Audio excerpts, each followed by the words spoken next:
साम्राज्य न्यूज, सामान्यांचा असामान्य आवाज।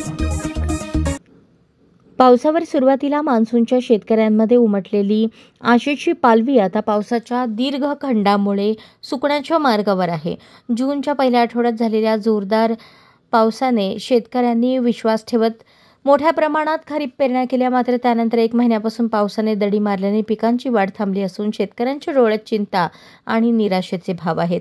मे अखेरीस झालेल्या मान्सूनपूर्व पावसामुळे आशावादी झालेल्या शेतकऱ्यांचे स्वप्न मोडकळीस आले आहे। जूनच्या पहिल्या आठवड्यात जोरदार पावसानंतर जिल्हाभरात खरीप पेरण्या पूर्ण झाल्या, मात्र गेल्या 1 महिन्यापासून पावसाने दडी मारल्यामुळे खरीप पिके धोक्यात आली आहेत।